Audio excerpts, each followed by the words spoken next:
मेरे प्रिय विद्यार्थियों, IAS PCS एस्पिरेंट्स, मैं डॉक्टर आनंद प्रदीक्षित आपके अपने brain train programme for UPSC and PCS से आपके समक्ष लगभग 5 साल से निरंतर मुखातिब हूँ। उद्देश्य है कि आपके ब्रेन की ट्रेनिंग हो जाए, जो आप बिना किसी कोचिंग के स्वयं पढ़ सकें और IAS PCS बन सकें। बेटे, भविष्य आपको नहीं दिखाई दे रहा, मुझे दिखाई दे रहा है। आप अगर आलस्य में पड़े हुए हैं, मेहनत नहीं कर रहे हैं, या गलत दिशा में मेहनत कर रहे हैं, या बहुत थोड़ी मेहनत कर रहे हैं, तो IAS PCS नहीं होता। ये बात स्पष्ट जान लीजिए एक ऐसे पर्सन से जो कि खुद 4 बार PCS में सफल है और IAS समकक्ष रैंक से रिटायर्ड है। समकक्ष में इसलिए कहता हूँ कि PCS अधिकारी जब प्रमोट होते हैं तो IAS समकक्ष हो जाते हैं, इसलिए इसको IAS समकक्ष अधिकारी कहा जाता है। और कुछ ही विभागों में ऐसा होता है और कुछ ही पदों पर ऐसा होता है। ये हमारे सेक्स डिपार्टमेंट में एक पद होता है, असिस्टेंट कलेक्टर कम असिस्टेंट कमिश्नर, जहाँ पर हम जिस ऑफिस में बैठते हैं, जो हमारे अधिकार होते हैं, बिल्कुल सेम अधिकार एक IAS अधिकारी जो डायरेक्ट सेलेक्ट होकर आता है UPSC से, वो हम PCS अधिकारियों के, प्रमोटेड PCS अधिकारियों के बराबर पे बैठता है। अंतर ये होता है उसकी उम्र बहुत कम होती है, 31 साल के लगभग होती है, और हमारी उम्र लगभग 45-50 साल के आसपास होती है उस समय। ये हर डिपार्टमेंट में ऐसा होता है, लेकिन IAS के समकक्ष पद हर विभाग में नहीं मिलता। हमारे विभाग में कुछ पोस्ट हैं जो IPS के समकक्ष हैं, जैसे कानपुर के एडिशनल कमिश्नर SIB, वो IPS होते हैं, और मेंबर ट्रिब्यूनल जो हमारे यहाँ होते हैं वो हाई कोर्ट के जज के समकक्ष होते हैं। थोड़ा हमारा डिपार्टमेंट विशेष है, जिसको हम कॉमर्शियल टैक्स डिपार्टमेंट कहते हैं यूपी गवर्नमेंट का, इसलिए बाकी लोगों की ये बातें पल्ले नहीं पड़ती हैं कि ऐसा कैसे हो सकता है। क्योंकि SDM को तो DM बनते सुना है, IAS रैंक मिलते सुना है, लेकिन बाकी डिपार्टमेंट से कोई IAS के समकक्ष कैसे होता है ये मैं समझा चुका हूँ, शॉर्ट में मैंने यहाँ भी बता दिया। तो ये सिर्फ कुछ ही विभागों में कुछ ही पदों पर होता है, और ये बड़े प्रेस्टिजियस विभाग हैं। इनमें अधिकारियों की शक्तियाँ बहुत ज़्यादा हैं। हर विभाग में इतनी अधिक शक्तियाँ नहीं होती। जनता के ऊपर हम बहुत ज़्यादा शक्तिशाली होते हैं। जब मैं ज़्यादा कह रहा हूँ तो इसका मतलब बहुत ही ज़्यादा पावरफुल होते हैं। बड़ी से बड़ी कंपनियाँ और फैक्ट्रियाँ हमारे आगे कुछ नहीं, कुछ भी नहीं है। चाहे जितनी बड़ी कंपनी हो हमारे लिए, चाहे मुकेश अंबानी हो और चाहे कोई भी हो, चाहे सेस टैक्स वालों के लिए, सब एक बराबर हैं। इवन सरकार के उपक्रम भी, गवर्नमेंट के अंडरटेकिंग्स भी, गवर्नमेंट अंडरटेकिंग, PSU जैसे टेलीफोन डिपार्टमेंट, बिजली विभाग, इन सब के ऊपर टैक्स लगाया। सारे के अधिकारी हमारे ऑफिस में खड़े रहे, लाइन लगाए, और बराबर उनकी सुनवाई हुई जैसे अदालत में होती है। इसलिए ये बहुत शक्तिशाली विभाग है। हर एक की अपनी अपनी शक्ति है।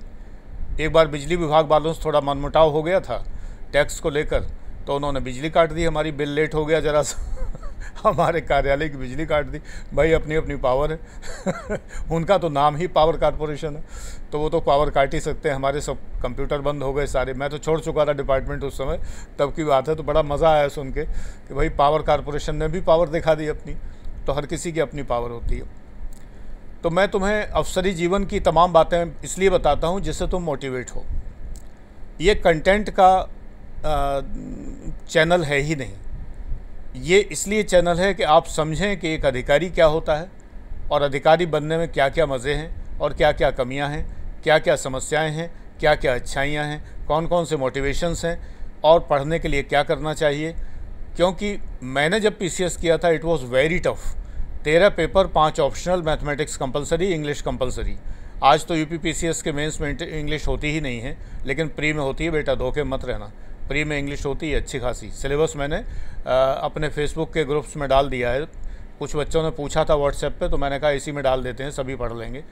2019 का विज्ञापन उसमें डाल दिया है, उसमें आप सिलेबस पढ़ सकते हैं। उतना ही हिस्सा डाल दिया जितने में सिलेबस है।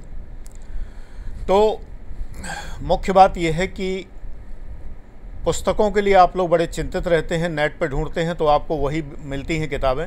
हर कोई वही किताबें बताता है कि नितिन सिंघानिया का कल्चर पढ़ लो, और राजीव अहीर का मॉडर्न हिस्ट्री पढ़ लो, और लक्ष्मीकांत की पॉलिटी पढ़ लो, और कौन है वो, मुझे तो लेओंग चियोंगी याद रहता है, उसकी ज्योग्राफी पढ़ लो, कोई हर्ज नहीं है। पाप नहीं है ना पढ़ना, ना अपराध है, ना इलीगल है, ना इस पर 6 महीने की सज़ा और 2000 रुपये जुर्माना या दोनों, ऐसा कोई दंड का प्रावधान भी नहीं है। पढ़ो, पढ़ते रहो। जितने लोग आपको ये बताते हैं किताबें, वो आपको अंडर एस्टिमेट करते हैं। वो जानते हैं कि आप निकलेंगे है नहीं, मेहनत करेंगे नहीं, पढ़ेंगे लिखेंगे है नहीं। वही लोग आपको 6 से 12 तक की NCERT बताते हैं, वो इसलिए क्योंकि वो जानते हैं कि आपको निकलना विकलना है नहीं, आप खाली नेशनल हॉबी पूरी कर रहे हैं IAS में बैठने की। मैं ये नहीं मानता। मैं मानता हूँ कि आप मेरे चैनल पर हैं और आपको निकलना है, आपको सेलेक्ट होना है। इसलिए मैं इन बातों का विरोध करता हूँ और हमेशा कहता हूँ कि स्टैंडर्ड किताबें पढ़िए। आप खूब पढ़िए, नितिन सिंघानिया और राजीव अहिर खूब पढ़िए, मुझे उनसे कोई शत्रुता नहीं है, अच्छी किताबें हैं, सब बात ठीक है। लेकिन इतने से ही IAS नहीं होंगे आप, मेरा ये कहना हमेशा। अगर आप इन्हें पढ़ते हैं, पढ़ते रहिए, पढ़ना चाहते हैं पढ़िए। मैं खुद ही कहता हूँ प्रतियोगिता दर्पण के एक्स्ट्रा इश्यूज़ हैं, तमाम चीज़ें हैं। देखो बेटा, कोई एक किताब पढ़ के कोई IAS नहीं होता। एक सब्जेक्ट का जो सिलेबस दिया हुआ है, वो सिलेबस जहाँ जहाँ मिले वहाँ वहाँ किताबें पढ़नी है। लेकिन समस्या क्या है, कुछ सब्जेक्ट का syllabus point two the point नहीं दिया हुआ है। जैसे मेंस में GS1, GS2, GS3, GS4 बिल्कुल पॉइंट वाइज सिलेबस दिया हुआ है, एक एक करके दिया है। लेकिन अगर ये सोचो कि उतने पॉइंट्स का ही सिलेबस तैयार किया जाए तो प्री ही नहीं निकाल पाओगे। एग्जैक्टली रीज़न ये, प्री में कॉम्प्रिहेंसिव सिलेबस है। कॉम्प्रिहेंसिव सिलेबस का मतलब होता है सीधा लिखा भारत का इतिहास। अब क्या पढ़ें क्या छोड़ें, चोल चालुक्यों के युद्ध पढ़ें कि ना पढ़ें, क्या इनकी केवल कला पढ़ें, इसके लिए हमें बैकईयर पेपर देखने पड़ते हैं। ट्रेंड शब्द बहुत घातक है, ट्रेंड मत पढ़िए। UPSC और UPPCS का कोई ट्रेंड नहीं होता, बाकी स्टेट के PCS का मैं नहीं जानता, इनका कोई ट्रेंड नहीं होता। इनके मन में जब जो आए सो करते हैं। कभी कॉन्स्टिट्यूशन से 25 क्वेश्चन, इकोनॉमिक्स से 3 क्वेश्चन, कभी इकोनॉमिक्स से 14 क्वेश्चन, कॉन्स्टिट्यूशन से 20 क्वेश्चन, कभी कॉन्स्टिट्यूशन से 3 क्वेश्चन, हिस्ट्री से 5 क्वेश्चन। कोई ठिकाना नहीं है। कभी डिसीजन मेकिंग, लेकिन नंबर नहीं कटेंगे लगातार 4 साल, उसके बाद डिसीजन मेकिंग के क्वेश्चन ही गायब हो गए सेकंड पेपर से। कोई ठिकाना नहीं है, इसलिए कोई ट्रेंड नहीं होता। फिर भी हमें 10 ईयर पेपर पढ़ना होता है, किस लिए कि किस टाइप के क्वेश्चन पूछे जाते हैं, है ना। ये ट्रेंड नहीं होता कि कॉन्स्टिट्यूशन से 3 क्वेश्चन आए, इकोनॉमिक्स से 25 आए, इसका मतलब इकोनॉमिक्स से ज़्यादा आते हैं। अगले साल ये आंकड़ा पलट सकता है। ये उनकी मर्ज़ी पर है, स्वीट विल पर है। तो इसलिए जहाँ सिलेबस हमें मिले वहाँ तक हमें पढ़ना चाहिए। अब सिलेबस जहाँ नहीं दिया हुआ है, जैसे मज़े की बात यह है कि लोग ध्यान नहीं देते हैं, प्री में इकोनॉमिक्स का कोई सिलेबस नहीं दिया हुआ है और इकोनॉमिक्स एज सच लिखा भी नहीं है। इंडियन इकोनॉमी और इसके आगे पॉवर्टी, डिप्राइवेशन ऐसे करके लिखा हुआ है, यानी सोशल इकोनॉमी है वो। अर्थशास्त्र के सामाजिक पहलू ये हमें पढ़ने हैं। अगर भारत की सामाजिक समस्याएं, सोशलॉजी किताब भारत की सामाजिक समस्याएं किसी भी राइटर की, नॉर्मली लोग रामाहुजा कंसल्ट करते हैं, लेकिन एक बार पलट के देख लेना जब खरीदो। ऑनलाइन मत खरीदना, दुकान से खरीदना, इसलिए कि पलट के देख सको। उसके अंदर आंकड़े पुराने होते हैं। हो सकता है आप किताब मंगाएं और उसमें जनगणना के आंकड़े जो दिए हों वो 2001 के हों, 2011 के हों ही नहीं, 2001 के हों। ऐसा मेरे साथ बहुत बार हुआ है। रामाहुजा की पुस्तक में भारत की सामाजिक समस्याएं में बहुत पुराने आंकड़े, तो और उन्होंने सारा कुछ एनालिसिस उसी आधार पे किया हुआ है, पुराने आंकड़ों के आधार पर। तो सतर्क रहिए। और भी राइटर्स हैं भारत की सामाजिक समस्याओं के, दोषी एंड जैन हैं, तो ये हिंदी में आते हैं, इंग्लिश में भी आते हैं। तो सोशल प्रॉब्लम्स इन इंडिया, बेहतर हो कि विकिपीडिया सर्च करिए, और विकिपीडिया को 150 रुपये जो वो मांगते हैं दान के दे देना चाहिए, क्योंकि विकिपीडिया एक ईमानदार संस्थान है, अच्छी नॉलेज देता है। और सबसे बड़ी बात यह है कि वो हमारे जो तमाम सारे जो लाला हैं उनकी तरह ठग नहीं है। जैसे हमारा टाटा स्काई लाला है, इतना ठग है जिसकी कोई लिमिट नहीं है। या जितने भी डिश टीवी हैं, भाई आप जब पैसे लेते हो भरपूर, तो फिर हमें विज्ञापन क्यों देखने को मिलते हैं? फिर वही हम शूरवीर और वही हम जो है वेलकम पिक्चर और वही जो है इंडियन मूवी, सब वही मूवी बार बार क्यों देखते हैं? इतने लंबे लंबे विज्ञापन हम क्यों देखते हैं? और विज्ञापन भी आप ही के खुद के सीरियल के। हम पैसे दे रहे हैं तो कंटेंट दीजिए हमें, वो कंटेंट आप देते नहीं हैं। तो ठग तो हमारे यहाँ का लाला है। विकिपीडिया तो विज्ञापन नहीं देता। आप ज़रा सा एक अखबार खोल लीजिए इंटरनेट पर, कोई सा नवभारत टाइम्स या कुछ भी, तो विज्ञापन भरे पड़े होंगे, लगातार विज्ञापन होंगे, इतने सारे ऐड होंगे। इसीलिए द हिंदू ऐड नहीं देता है, हिंदू सीधा कंटेंट देता है। तो फिर वो अब पैसे मांगने लगे हैं। ठीक है, देना चाहिए भाई। जब आपको डिस्टर्ब नहीं कर रहा है कोई, विकीपीडिया आपको डिस्टर्ब नहीं कर रहा, बीच में तमाम सारे तेल बेचने के विज्ञापन नहीं आ रहे हैं, तो अननेसेसरीली अच्छा आपको एकदम हर भाषा में मिल रहा है जो आपकी भाषा है, तो वो एक मामूली से रकम मांगते हैं कि 150 रुपये मिनिमम आप दे दें। तो अगर आप दे सकते हैं तो ज़रूर देना चाहिए, क्योंकि ये हमारा फ़र्ज़ बनता है कि जिससे हम कुछ सीख रहे हैं, अगर वो कह रहा है और अगर कोई अपील कर रहा है तो उसको दे देना चाहिए। तो विकीपीडिया पे बहुत मिल जाता है भारत की सामाजिक समस्याएं। कोचिंग की वेबसाइट से मत जाइए, तमाम कोचिंग की वेबसाइट भी, जैसे यूपीएससी के सिलेबस का कोई भी चीज़ अगर आप सर्च करेंगे और एग्जैक्ट वही लिख के सर्च करेंगे जो सिलेबस में लिखा है, तो आप जाएंगे डायरेक्ट, गूगल आपको डायरेक्ट करेगा कोचिंग वेबसाइट्स पर, क्योंकि उन्होंने एसईओ करा रखा है लाखों रुपया खर्च करके। तो आप सीधे वहाँ पहुँचेंगे और उनके पास ज्ञान नहीं, क्योंकि ज्ञान होता तो उनके जो चलाने वाले हैं खुद पहले निकल गए होते। सब जो है हारे हुए लोग हैं, जो हार के थक के बैठ गए हैं, जो कभी नहीं निकल पाए। इसका मतलब उनका ज्ञान उस सीमा तक है ही नहीं। देखने में आपको लगेगा भारी भरकम ज्ञान है, तमाम सारी चीज़ें दी हैं, टेबल्स दी हैं, रेफरेंस दिए हैं, ये दिया वो दिया, लेकिन उससे अगर निकलना होता तो वो निकल गए होते। इसलिए आप निष्पक्ष स्रोतों पे जाइए, समाचार पत्रों पे जाइए, द हिंदू है, टाइम्स ऑफ इंडिया है, इनमें जैसे आप गूगल पर कोई आर्टिकल सर्च करेंगे तो वो आपको हो सकता है टाइम्स ऑफ इंडिया किसी पुराने आर्टिकल पे ले जाए, 1.5 साल पुराने, 2 साल पुराने, या द हिंदू के किसी आर्टिकल पे ले जाए, या हिंदुस्तान टाइम्स पे ले जाए, या हिंदी के किसी अखबार पे ले जाए। हो सकता है गूगल तो आजकल हिंदी इंग्लिश दोनों में सर्च करता है। मोबाइल पे सर्च करने में ये आसानी है कि एक साइड में हिंदी लिखा रहता है, एक साइड में इंग्लिश लिखा रहता है। हालांकि हिंदी में कंट्रीब्यूशन कम है, हिंदी में लेख नहीं मिलते हैं ज़्यादा, ये बहुत बड़ी समस्या है। कोई बात नहीं है, इंग्लिश को पढ़ना सीखिए, नहीं तो मेंस कैसे क्वालिफाई करेंगे। अगर आप कोई चीज़ सर्च कर रहे हैं और आपको गूगल पे इंग्लिश में मिल रहा है, तो आपकी इतनी क्षमता होनी चाहिए कि उस इंग्लिश आर्टिकल को समझ लें, क्योंकि अगर नहीं समझेंगे तो मेंस पास नहीं होंगे, इंग्लिश क्वालिफाई नहीं कर पाएंगे। अगर इंग्लिश क्वालिफाई करने लायक अंग्रेज़ी आपको आती है तो आप इंग्लिश अखबार को समझ लेंगे, ये मेरी गारंटी है। और मैं पिछले कई वीडियो में बता चुका हूँ कि द हिंदू को मास्टर कैसे करें। अब तुम ढूंढोगे तो तुम्हें घंटों लगेंगे, लेकिन मुझे नंबर याद नहीं कौन सा वीडियो है। लेकिन मैं एक चीज़ बता रहा हूँ कि डेली आप जो है उसमें से कठिन शब्द लिखिए। स्टार्टिंग में 50 शब्द कठिन लगेंगे, सिर्फ बीच का पन्ना, कोई पन्ने पे मत जाइए, सिर्फ बीच के पन्ने में एडिटोरियल और आर्टिकल्स। एडिटोरियल लेफ़्ट साइड में होता है लंबा सा, और राइट साइड में आर्टिकल। जो ई वर्ज़न है इसका इंटरनेट पे, उसमें तो ऐसा फिगर नहीं होता है, उसमें तो एडिटोरियल अलग होते हैं। तो एडिटोरियल निकाल लीजिए नेट पे और आर्टिकल निकाल लीजिए, उनको पढ़िए। जो शब्द कठिन लगें लिखिए। पहले दिन आपको हो सकता है कि 50, 60, 70 जैसे आपका ज्ञान है, जितने भी शब्द मिले उन्हें गूगल से हिंदी में अनुवाद कर लीजिए। रोज़ाना ऐसा करिए, 1 हफ्ते तक करिए। आप देखेंगे कि पहले दिन अगर आपको 100 शब्द नहीं समझ में आ रहे तो अगले दिन हो सकता है कि 50 ही मिलें, फिर अगले दिन 30 मिलें, फिर अगले दिन 20 मिलें। ऐसे करते करते 1 हफ्ते तक कठिन शब्द लिखिए, 250-300 शब्द हो जाएंगे। और जब 250-300 शब्दों के अर्थ आप याद कर लीजिए, 5 शब्द रोज़ याद करिए, ठीक है ना, 5 शब्द रोज़ याद करिए। तो अगर आप 5 शब्द रोज़ याद करते हैं, अंग्रेज़ी के कठिन और हिंदी के 5 शब्द रोज़ याद करते हैं, तो 2 महीने के अंदर आपकी वोकेबुलरी इतनी ज़बरदस्त हो जाएगी कि द हिंदू आप यूँ पढ़ेंगे फर्राटे से कि जो आपका ये पाप जो है, पाप कहते हैं ना लोग, हिंदी मीडियम वाले लोग कह रहे हम तो हिंदी मीडियम के हैं, हम तो कहाँ पास हो पाएंगे। ये पाप है, ये कहना मातृभाषा का अपमान है। तो आपका ये पाप धुल जाएगा और आप बिल्कुल एक पूरे कॉन्फिडेंस के साथ सामने आएंगे कि हाँ, हिंदी मीडियम का हूँ और हिंदू पढ़ना जानता हूँ, आई कैन रीड। और आप पढ़ के दिखा देंगे दूसरों को, दूसरे दांत तले उंगली दबा जाएंगे कि इसको तो हिंदू पढ़ना आता है। लेकिन मेहनत करना पड़ेगा। आप मेहनत करना नहीं चाहते, निठल्लेपन से बेटा काम नहीं चलेगा। मैं कठोर शब्द बोल देता हूँ कभी कभी जो चुभते भी हैं, लेकिन चुभें इससे कोई फ़र्क नहीं पड़ता, क्योंकि जब चुभेगा कुछ तभी दौड़ेगा आदमी, और दौड़ेगा तभी पास होगा। घर पे बैठे रहने पर, काउच पोटैटो बने रहने से कोई फ़ायदा नहीं होगा। अब अगर काउच पोटैटो का अर्थ नहीं पता तो डिक्शनरी में ढूंढ लो, है सोफे बैठा हुआ आलू। तो पुस्तकें, ये जो 4-5 सब लोग बताते हैं, मुझे क्यों क्रोध आता है कि ये गलत बताते हैं, या एनसीईआरटी क्यों बताते। इनके अलावा भी तो इन्हें कुछ बताना चाहिए।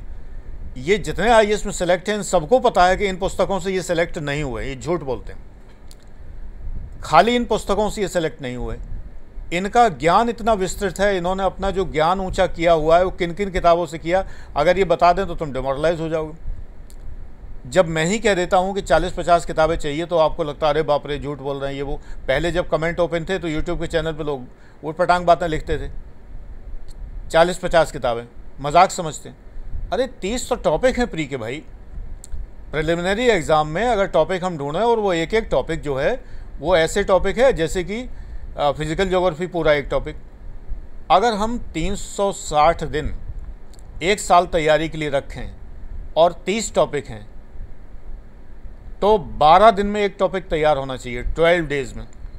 क्या 12 दिन में फिज़िकल ज्योग्राफी तैयार हो जाएगी? क्या 12 दिन में इकोनॉमिक ज्योग्राफी तैयार हो जाएगी? क्या 12 दिन में हिस्ट्री ऑफ इंडिया तैयार हो जाएगी? ये एक टॉपिक है मान्यवर, इतिहास, भारत का इतिहास। करंट अफेयर एक टॉपिक है, वन टॉपिक। हाँ, कुछ टॉपिक ऐसे हैं कि जिनको आप 4 दिन 5 दिन में तैयार कर सकते हैं 12 दिन की बजाय। जैसे इकोनॉमी के टॉपिक्स हैं, पब्लिक पॉलिसी है, इनको आप 3 दिन में तैयार कर सकते हैं। तो जो बचे दिन वो बड़े वाले टॉपिक को दीजिए। तो कुछ टॉपिक बहुत बड़े हैं, विशाल हैं एकदम से। अब कॉम्प्रिहेंशन का तो कोई और छोर नहीं है, लेकिन सेकंड पेपर क्वालिफाई करने के लिए कॉम्प्रिहेंशन बहुत ज़रूरी है। ये दोनों पेपर मिला के बताया हमने, 30 टॉपिक जो हैं। कॉम्प्रिहेंशन आपका अगर तैयार है तो बिल्कुल रीजनिंग मैथ्स की ज़रूरत नहीं है। आपको मैथ्स का कुछ ना आता हो तब भी आप क्वालिफाई करेंगे, प्री मेंस इंटरव्यू सब कुछ। लेकिन अगर कॉम्प्रिहेंशन नहीं आता है और अगर किसी भी तरह से रीजनिंग मैथ्स के बल पर और कुछ और क्वेश्चन करके, रीजनिंग मैथ्स में इतने क्वेश्चन नहीं आते कि सेकंड पेपर क्वालिफाई कर जाएं, तो अगर कुछ और भी पढ़ के और अगर आप क्वालिफाई कर भी गए तो मेंस रह जाएगा। कारण क्या है? कॉम्प्रिहेंशन नहीं आता तो मेंस में तो कॉम्प्रिहेंशन भरा पड़ा है। सामान्य हिंदी, जनरल इंग्लिश, निबंध और इसके अलावा सारे जीएस के क्वेश्चन कॉम्प्रिहेंशन बेस्ड हैं। कॉम्प्रिहेंशन इसी को कहते हैं कि जो आपने कभी ना पढ़ा हो, आपके सामने पहली बार आए और आप उसको समझ लें और जो प्रश्न पूछे जाएं उनका उत्तर दे सकें। इसी को 10th में और 12वीं क्लास में अनसीन पैसेज कहते हैं। लेकिन ये थोड़ा डिफरेंट है, इसमें बहुत गहरी समझ चाहिए हमें। तो कॉम्प्रिहेंशन अगर तैयार नहीं है तो मेंस नहीं होगा, और जब तैयार किया ही है तो फिर रीजनिंग मैथ्स की कोई ज़रूरत नहीं है। कॉम्प्रिहेंशन के बल पे आप निकल जाएंगे। सेकंड पेपर में 80 में 28 क्वेश्चन सही होने चाहिए, 28, 1/3 चाहिए ना, 33% नंबर आने। और कॉम्प्रिहेंशन से 26 क्वेश्चन तक आते हुए देखे मैंने, 26, तो 2-4 क्वेश्चन इधर उधर के कर लिए तो क्वालिफाई कर गए आराम से। ये बातें जब समझ में आ जाएंगी तो सेलेक्ट हो जाओगे। यही फ़र्क है कि धंधेबाज लोगों के पढ़ाने में और ट्रू दिल से पढ़ाने में, अपना बच्चा समझ के पढ़ाने में जो मैं करता हूँ, उन दोनों में ये फ़र्क है। मैं अपनी आजीविका के लिए पेड क्लास चलाता हूँ, उन्हें मैं बिल्कुल नहीं चलाता कि अगर मैं कोई ज़मींदार होता या मुझे पेंशन मिल रही होती, 22 साल नौकरी करने के बावजूद भी पेंशन नहीं मिली। वो टेक्निकल रीज़न है, यहाँ बताऊँगा तो तुम्हें समझ में भी नहीं आएगा। कुछ होता है टेक्निकल रीज़न जिसकी वजह से 2-3 नौकरियाँ जब करते हैं ना तो सर्विस जुड़ती है आपस में। तो जिस डिपार्टमेंट से मुझे मिलनी थी पेंशन, उस डिपार्टमेंट की नौकरी सेल्स टैक्स की मेरी 19 साल रह गई और बाकी डिपार्टमेंट जोड़ने पे 22 साल हो गई। तो 20 साल से कम नौकरी है तो पेंशन नहीं मिलती है। शॉर्ट में बता दिया मैंने। तो पेड क्लास में इसलिए करता हूँ नहीं, शुरू से तुम देखो मेरे वीडियोस में हमेशा कहता हूँ, अभी भी कहता हूँ कि अगर आप मेरी बात मानेंगे तो आपको मेरे क्लास करने की भी ज़रूरत नहीं। Exactly, you don't need my class, मतलब मेरे पेड क्लास की, केवल फ्री क्लासेस से आप हो जाएंगे। ये अभी भी कहता हूँ क्योंकि मेरा काम चल रहा है, जितने एडमिशन हो जाते मेरा काम चल जाता है। ये तो आपको सोचना है कि 31 अगस्त तक A5 बैच मात्र 11,000 रुपये मिल रहा है, जिसमें 400 वीडियो दिए जा रहे हैं, तो क्या क्या नहीं देंगे सर। अगर फ्री में इतना दे रहे हैं तो पेड पे कितना ज़्यादा कमिटेड होंगे और कितना कुछ दे रहे होंगे। सब कुछ है, सारी test series, question answers, mains answer writing और निबंध का लेखन, टेक्निक्स और ये वो सारा जितना कुछ हो सकता है, पर्सनैलिटी डेवलपमेंट, ये वो सब कुछ सिलेबस बेस्ड बैच है पूरा। एक भी बात फालतू नहीं होती, एक भी बात। यहाँ तो होती है फालतू बात, जिसको कुछ लोग कहते हैं बकलोली कर रहे हैं, कंटेंट नहीं दे रहे। इस बकलोली में ही तुम्हारा भला है, क्योंकि अगर बातें नहीं करेंगे, अगर बुज़ुर्ग लोग बच्चों से बातें नहीं करेंगे तो बच्चे उनका ज्ञान कैसे हासिल करेंगे। तो ये चैनल तो है ही बातें करने के लिए, ये बातें करने का ही चैनल है। एग्जैक्टली, ब्रेन को ट्रेनिंग देने का, और ट्रेनिंग बातें करके दी जाती। मेरी PCS की ट्रेनिंग हुई तो जितने भी प्रोफेसर्स आते थे, क्या लिखाते थोड़ी थे बैठ के, इमला बोल रहे हो कि ये लिखो बेटा, बातें करते थे। बातें करना यानी कम्युनिकेट करना, ये कम्युनिकेशन है। एक बड़े से छोटे का जब कम्युनिकेशन होता है, मेरा जलपात्र इतना भरा हुआ है और तुम्हारा जलपात्र जो है वो इतना भरा हुआ है, अगर मेरा और तुम्हारा कनेक्शन होगा तो मेरे जलपात्र से पानी बह के तुम्हारे में आएगा कि नहीं आएगा। मेरा ज्ञान यहाँ तक है और तुम्हारा यहाँ तक है। जब हम तुम जुड़ेंगे इस चैनल के माध्यम से तो ज्ञान मेरे से तुम में बहेगा, इसलिए तुम अपना ज्ञान मुझ पर चढ़ाने की कोशिश ना करो कभी। ये बात मैं अपने पेड क्लास में कह देता हूँ हमेशा। अपना ज्ञान बघाड़ने की कोशिश मेरे सामने ना करो। आप यहाँ सीखने आए हैं, सिखाने नहीं। आप सजेस्ट करने नहीं आए। जितना आप चुप रहेंगे उतना ज्ञान प्राप्त करेंगे, ज़्यादा से ज़्यादा प्राप्त करेंगे। क्योंकि जब आप चुप होते हैं तो मेरा मन करता है ये भी बताओ, ये भी बताओ, और जब आप पूछते हैं तो मैं उत्तर तो दूंगा ही निश्चित, तो आपका समय चला जाएगा, नष्ट हो जाएगा। क्योंकि आपने जो पूछा है हो सकता है रिलेवेंट हो। एक बार पब्लिक एड के क्लास में कुछ बच्चे उनके एक के फादर सचिव थे, तो वो सचिवालय की बातें पूछा करता था एक लड़का। अब चूंकि मुझे तो आता है तो टीचर को आता होगा तो उत्तर ज़रूर देगा, नहीं तो बाकी लड़के लड़कियां सोचेंगे कि सर को आता नहीं होगा। तो फिर मैंने एक दिन कहा कि मैं तुम्ही को पढ़ाता रहूँगा, खाली फीस तुम्ही ने दी है अकेले ने। ठीक है, तुम्हारे पापा सचिवालय में हो, तुम सचिवालय की बातें पूछते हो, मैं उत्तर देता हूँ, लेकिन ये सिलेबस में नहीं आएगा। मुझे पढ़ाने दो और आइंदा चुप रहो, नहीं तुम्हारे पापा से ही कंप्लेंट करके भगा दूंगा तुम्हें। बहुत सा उस दिन से वो चुप हुआ। नहीं बहुत तो फिर 3-5 करता था, बहुत ज़्यादा, ज़रूर से ज़्यादा अपना जताता था कि मैं सचिव का लड़का हूँ। आज दिन तक कपड़े की दुकान पर ही बैठ रहा है, पास नहीं हुआ प्रीवी, क्योंकि घमंड बहुत ज़्यादा था कि मैं सचिव का लड़का हूँ। कपड़े की दुकान खुली हुई है, वहाँ बैठ रहे हैं, फाड़ रहे हैं, चीर रहे हैं, यही कर रहे हैं। तो बात यह है ना, गुरु को जो गुरु नहीं समझता मैं उसको पसंद नहीं करता। यहाँ तो ज्ञान का वर्धन मैं करूँगा, ज्ञान का भंडार मेरे पास है, और इतना है जितना कि तुम सोच भी नहीं सकते। तो बेटे मेरे पास जब आप आते हैं, इस चैनल पर हैं तो बातें सुनने के लिए आते हैं, और जब पेड चैनल पर हैं, पेड क्लास में हैं, तो आप लिखने के लिए आते हैं जो मैं बताऊं, सीखने के लिए आते हैं जो मैं सिखाऊं, जो मैं निर्देश दूं वो मानने के लिए आते हैं, और जो मैं कहूं वो करने के लिए आते हैं। ऑनलाइन क्लास से मिलता मैं कभी किसी से नहीं हूं, कोई परमिशन नहीं है मिलने की, नाम मात्र के लिए। इसलिए ये सोच के चलिए कि आपको उस व्यक्ति का ज्ञान मिल रहा है जो वो पदों पर रह चुका है, जिन पर जाने की आपकी तमन्ना है, आपका स्वप्न है, उनको वो छोड़ चुका है, स्वेच्छा से छोड़ा है। आईएएस का रैंक का पद स्वेच्छा से, अपने मन से। 15 साल रह गए थे रिटायरमेंट के। तो जो व्यक्ति वहाँ पहुँच के लौट आया है, वो जब बताएगा तो वो चीज़ बताएगा जिसमें सीधे सिलेक्शन होता है। और जो एक नंबर से हर बार रह जाने में ही शान समझते हैं, है वो लोग जो हैं इन लोगों को थोड़ा हंस लिया करो, हमेशा मज़ा लिया करो। ये जो शान समझते हैं कि हर बार एक नंबर से रह जाते हैं, इनके पढ़ाने से तुम भी एक नंबर से रह जाओगे। वो एक नंबर नहीं मिलेगा, ये गारंटी है, वो एक नंबर नहीं मिलेगा। इसलिए मेरे पास पढ़ते हो तो एक नंबर पे पहुंचते हो, एक नंबर से रहते नहीं हो। एक नंबर यानी फर्स्ट पोजीशन, टॉपर। मैं टॉपर रहा हूँ, 1982 बैच का पीसीएस का टॉपर हूँ मैं टॉपर रहा हूँ। आपको भी टॉपर बना सकता हूँ। मेरे सारे सूत्र आपको टॉपर बनाने के होते हैं, लल्लू पंजू बनाने के नहीं। Thank you.